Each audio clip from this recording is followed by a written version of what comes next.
Hello, my name is Chris, and today I'm going to be talking about my two Pakistani harps. Now, a little bit about how I got into harp playing, and I'm a very new harpist or a new harp player. I've only been doing this for a couple of months.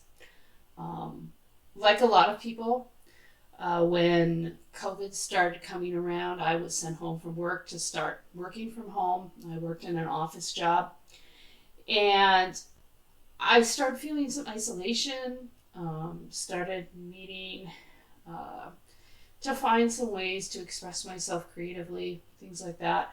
I've done a lot of different things, but eventually I started going back to a childhood desire of mine, which was music. I was very much so into vocal music when I was a kid, particularly in high school years. And one of the things that I have regretted from that time is I never learned to play an instrument. And so I was kind of drawn to stringed instruments. I first tried playing the lyre, found that it just wasn't enough strings for me, it just wasn't quite there. And then by whim, I thought about the harp.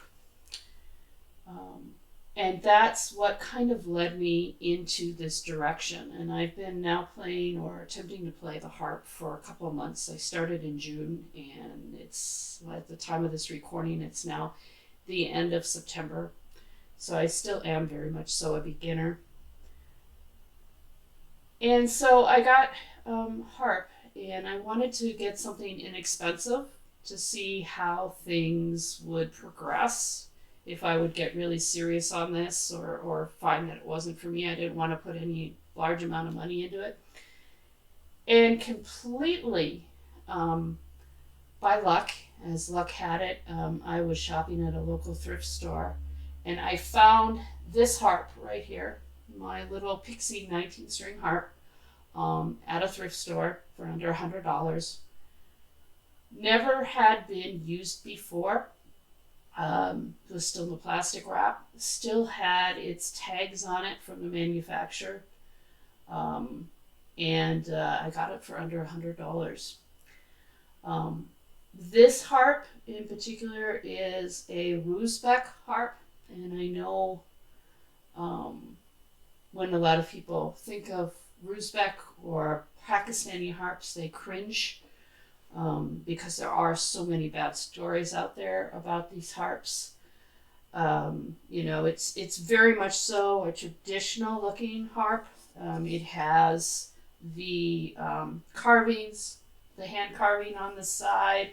It has all the decorations across the neck and the pillar. And I really just brought it home, and then I started researching it and found out how many people have had bad experiences with this harp, or a Rusbek harp, or a Pakistani harp, I should say. And I gotta be honest with you, this harp's been a great harp for me. Now, granted, I've only had it for about 3.5 months, but it sounds wonderful. Um, the levers work fine. I don't have any issues with that. The only thing that I've really had problems with this harp on is the levers have been a little stiff for me sometimes. And some of you might cringe on this, but being who I was, I just got a can of WD-40 and kind of sprayed the levers themselves, and they loosened up very nicely for me. I don't have any issues. Regulation is very easy. I've been able to regulate the levers and keep it in tune. It's been a great harp. I know a lot of people have had a lot of problems with these harps, and I've heard and read a lot of stories on the internet of levers not working, harps starting to bow and eventually explode. Rusbek harps does have a really bad reputation out there, or a bad legacy, I should say, among a lot of harpists' minds. But I really think, from a lot of the research I've done, they've really kind of turned a corner from what I'm seeing. These levers, they call them Shelby levers. They're new. They're a new design of theirs, and they seem to work well. The strings are very good nylon strings. I don't have any issues with them whatsoever. And the construction is solid. I will say things like the wood in the soundboard is very thin, but it works. A harp sounds good, you know. And a harp like this, you can usually get it off of Amazon. I've seen them on eBay. You can even get them from the manufacturer's website. This little 19-string pixie string is right around, I think, around $300 US. Things I would look out for if you are looking at buying a Rusbeck harp. First off, I would not buy a used one, only because the older ones in the market, I think, are bad. The newer one is a newer model is what you want. I would also make sure you get it from a reputable place. If I was buying this harp off of Amazon or eBay, I would probably do something like a square trade on it, even though I'm not, those insurance protection plans in case your harp explodes or whatnot. Not that I think it's going to, but just get that extra level of peace of mind out there. I would also make sure that it is a newer harp with these Shelby levers. And how you can do that is just very simply when you read the description of the harp, and it looks like all of the sellers or the authorized sellers out there use the same wording.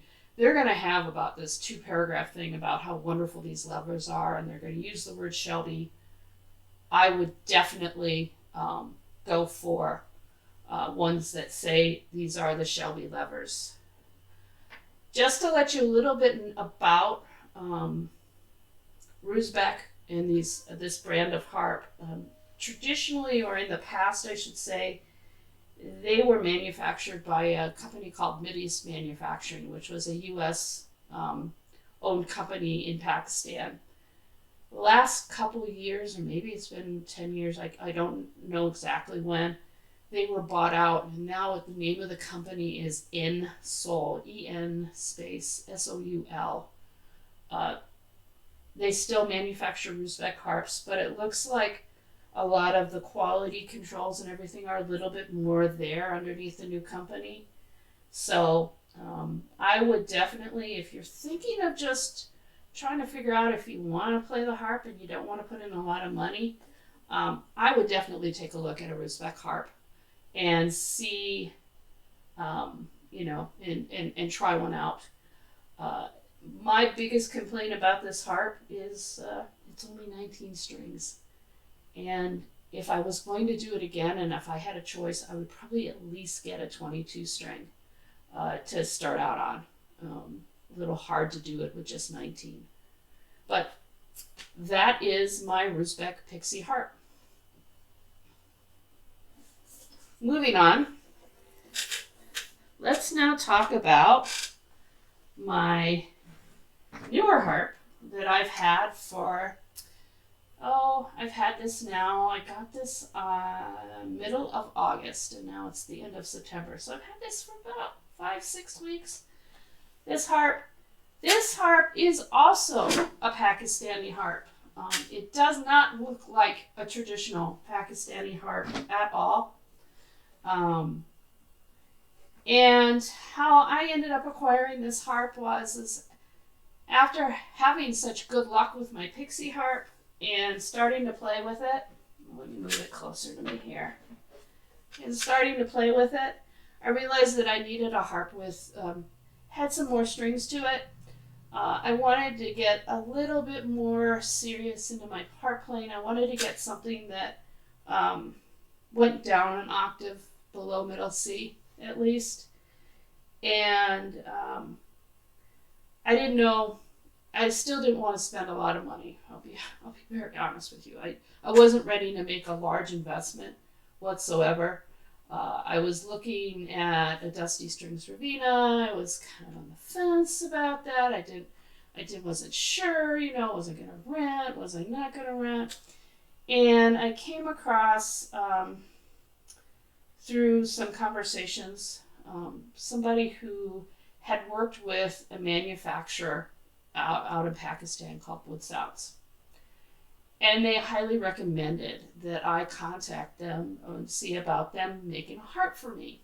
And this was, I don't know, sometime in July. And so I contacted them, and they gave me a whole mess of specs. They really wanted to build a harp for me. They gave me an incredible deal. And in a moment of weakness and the windfall of an added bonus from work, I said, okay, build me a harp. So, roughly a month later, this harp showed up on my doorstep. It is 29 strings, made out of solid maple. It is a very good construction. There are no problems with seams. There's no cracks. There's no holes. I am not a carpenter and definitely not a luthier, but I can tell you that this is a solid piece of construction as far as the wood is concerned.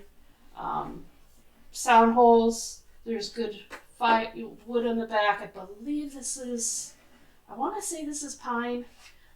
It is a plywood on both the front and the back.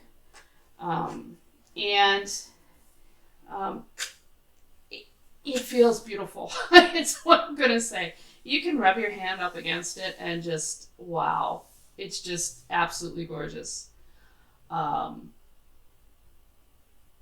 then there were some problems. That's what I'm going to say about it. The harp came originally strung in fluorocarbon. And being such a novice, I had no idea what fluorocarbon, or what's often called carbon strings, were. They are, just to let you know if you don't know, they are a type of string that is, it is a manufactured string that is manufactured out of man-made materials, and is meant to act a lot like a gut string, which is made from the gut of animals, literally. So they're considered a big step up from nylon strings, and they have some unique properties all of their own. And when I got the harp, I was having a really hard time tuning with these fluorocarbon strings. I just didn't quite understand. I broke a few strings, which I had never done before with my Pixie harp. And so I started looking deeper into the strings themselves and why they were, and learned a lot about strings. I had to do a lot of research out there, and discovered that the harp was strung wrong. It was strung, I guess, when you string a harp, or when you look at a harp, your string that's your lowest string is your thickest string. Your string that's up here, your highest note string, is your thinnest string. And they slowly go up as well. Well, the gauge of the strings on this harp were all wrong. I had thinner strings up towards the lower notes, and so I was trying to tune these strings, and some of them were just not made to go to the note where they were placed. And so they were breaking. Another problem I had with this harp were the levers. These levers here, I mean, they work, and they work well, but they were all one size in the harp. So in other words, these levers were this at the time. These are replaced by me. They're a different type of lever, but these levers here were the same throughout the entire harp. And these are a large type of lever. They're really meant for your lower strings here. And the problem with that is when they got to the shorter strings, the higher notes, there just wasn't room on the neck of the harp to properly adjust these levers so that they would properly um, regulate and properly sharp your string up half a step. So I had to quite literally get different levers, particularly for my upper octave here. I had to put them on, get that all taken care of. I also replaced all of the strings on this harp. I looked to do fluorocarbon at first, and to be very honest with you, it would have cost more than what I paid for the harp. And so after trying to work it out, especially with the spare set of strings they gave me, I came to the conclusion that I had to string it in nylon. So it is now restrung in nylon. And these levers, believe it or not, are the same levers, those Shelby levers that are on my Rusbeck harp. Reason I picked these, to be honest with you, is I wanted something cosmetically similar to these other levers here, which I couldn't find anywhere. They're called, according to the manufacturer, according to Wood Sounds, they're called semitone levers. But I couldn't find mention of them anywhere here. And I was familiar with the Rusbeck levers, and I could get them online off of eBay relatively cheaply. I think I spent $8 a lever. And so that's what I did, is I bought some Rusbeck levers. I put them on, and I restrung the entire harp. And patched the holes from the old drill holes from the old levers. It was a bit of a project, I'll be very honest with you. I spent most of August into September doing this. Really didn't have a lot of time to practice on a harp. I was doing woodworking instead. I had to learn how to regulate levers and put them on, and how to tie harp knots and put it all on. Was this harp worth it? I was not expecting the project that I had here, and I did try to contact Wood Sounds with my problems, but unfortunately, it was one of these situations where, no returns, sales final, and they became very defensive once I tried to explain to them what the problems were of the harp. So I was pretty much on my own. The harp I got, I will be very honest with you, I got it for under $1,000 US. That included shipping, everything. I probably put in another $300 to $400 when it came to strings, because I first did buy some carbon fiber strings, or fluorocarbon strings, to try and save the fluorocarbon.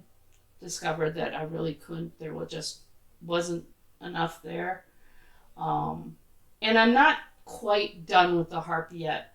I am still waiting on some wrap strings, because these strings in the bottom here, my F2 up to my B2 strings, my bass strings here, are not wrapped. They're just straight nylon right now, and they're really bowy. They're really kind of mushy and hard, not quite the right tension to play with. So I'm waiting for people at Robinson's Harp Shop to make me some strings and for them to be sent out. And so I'm going to be restringing these bottom strings here once I get that. So final thoughts on this one. I've learned a lot about harps and Pakistani harps and stringing and regulation of levers, and I did a lot of lever research. It was a good learning experience. However, If I had gotten this harp first, I probably wouldn't have known anything about what I was doing. The harp is beautiful. Even with all the changes I made, I think it's a very good harp. It's very well made. It's going to last me for some time. Uh, it sounds beautiful. Um, and overall, I think, it was worth it. But if I had known that I would have had to put that kind of work on it to begin with, I probably might not have bought it. I'm not sure. Um, but again, it's good to have that experience. I now have no problems with levers. I understand completely how to regulate them. I can tie a harp knot in my sleep. Well, maybe not quite, but I can do it pretty well. And I really feel a lot more comfortable with the instrument overall since I've had that experience. But it was some teeth pulling and a lot of internet research and a lot of questions asked of a lot of people on the internet. So, bottom line, Pakistani harps, are they awful? I don't think they're as awful as they were, say, from what I was reading 5 years ago. There's a lot of partnerships that are joining, it looks like, between Western companies and Pakistan, particularly in the UK, even within Seoul here in the United States, where there is a lot more quality controls being put in place. And I really think that we're starting to see better instruments come out of Pakistan. Are they as good as string instruments such as Dusty Strings or Music Makers or Reese harps, harpsicles? Not there yet. They really are not there yet. But I think they're getting there. And I really think that in time, they're really going to start really making a run for their money. The U.S. manufacturers and the other ones, Lynn, Healy, Karmic, things like that, Salvi harps. So interesting to do. If I was back in June looking at harps, I wouldn't necessarily not look at Pakistani harps, but I would understand their limitations. If you are just getting into harping and you're not ready to make that commitment to spend several $1,000s on a good name brand harp because you don't know what you're getting into, these definitely fit the bill. They really do. And you're going to have a good beginner instrument. Not going to be absolutely the same level as like a Dusty Strings, but it's going to be good enough to learn on. So I wouldn't necessarily write these guys off. Anyway, I hope you enjoyed this video. If you do have any questions, or if you'd like to see a more in-depth review of my two harps or some of the things that I used to harp with, or just in general, please leave them in the comments. I always like to hear from them. And thank you for watching.